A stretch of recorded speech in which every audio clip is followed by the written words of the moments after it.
Say now. This is more Story fancy time. than what my dad cooks. Okay, so I'll do story time about some ghost stories, some real life ghost stories. Happened and actually happened. Okay, so I'm just throw this out there. Gonna throw this out there. Military bases are straight up haunted because people kill themselves all the time. Please don't blow on me. No, I'm not blowing on this. Okay. Mosquito. Really? Yeah. In my basic training unit, my senior drill sergeant told us all that our bay was haunted. We're like, it's just a drill sergeant that's trying to scare us again. But he was not trying to scare us. Keep that.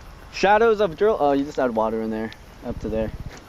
Shadows of drill sergeant, like drill sergeant shadows. People would see them. Like so people would do fire guard, and they would just see shadows of a drill sergeant walking around. Always? Not all the time, but it happens sometimes.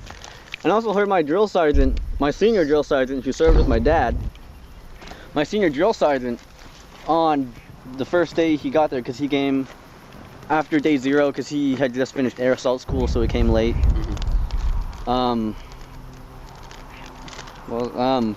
He was sitting at a fire guard desk, and he saw a shadow of a drill sergeant walking around in our latrines.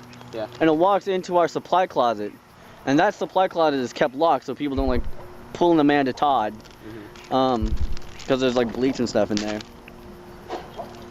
And he just, for I think he said either 2 minutes or 20 minutes, he saw the shadow of a drill sergeant just walking back and forth. And then it just disappeared inside the closet. And another time, you know how I talk about my crazy battle buddy? So he kind of immobilized someone, if you could say that. And this happened, I think, right after that happened, or sometime after that happened. He was sitting in a bunk that, because he like broke his back, so he just sat in someone's bunk. And to our immediate left is a door that only our drill sergeants are allowed to use. So he's like, there's usually when you go lights out, you turn all the lights off but this one light. And he saw the shadow of a drill sergeant just against that light, and there's no drill sergeants. We actually had 0 drill sergeants at our they were all like getting some sleep and stuff. So there's another thing. And back to my return home unit in Ft.Benning, a lot of people just straight up kill themselves in there. Like in every other bay, someone had like on record killed themselves. So a lot of bays are off limits. One, because we just have a couple extra bays, and yeah. So we have a sleepers bay for our staff duties, a 24-hour thing you do. Since it's you're up for 24 hours, you get to like a sleep pass, and you go in that sleeping bay, and that's where someone killed himself. He hung himself in the supply closet. Now we used to always keep the supply closet door in there open. I think it was to show that no one was like hiding in there or sleeping in there. So there's 3 people in the sleep bay. And then they're all sleeping. Next thing you know, the supply door slams shut, and of course it's slammed shut, so it wakes everybody up. Next thing you know, you hear all this banging inside. So it slams shut, and all this banging goes on. So these guys run out of there because no one's in there. They get an NCO. He opens the door, and there's a bunk inside the supply closet. Like you can't even like really fit one in there.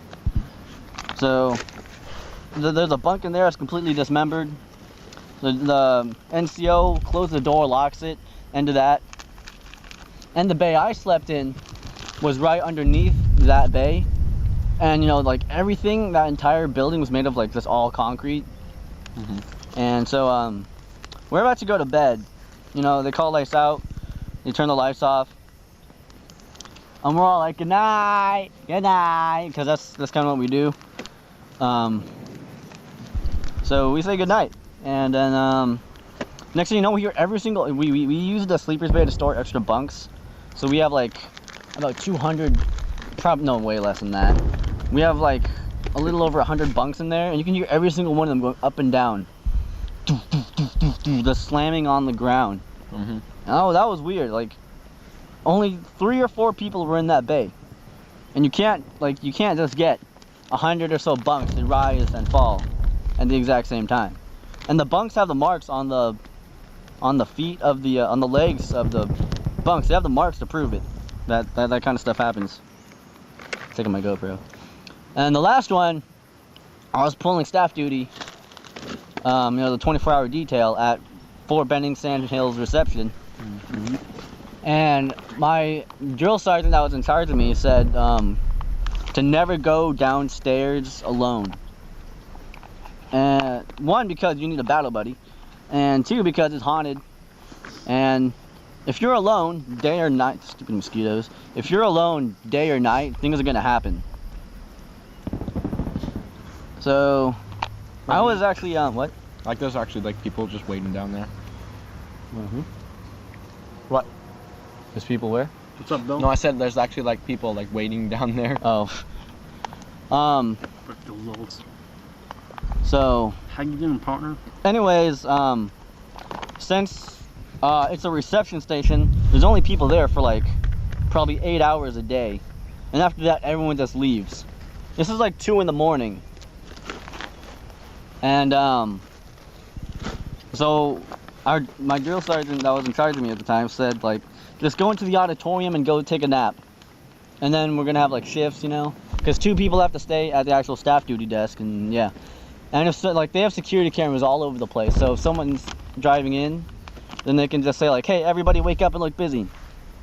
And that's what we did every now and then, but not at 2 in the morning, because it's 2 in the morning.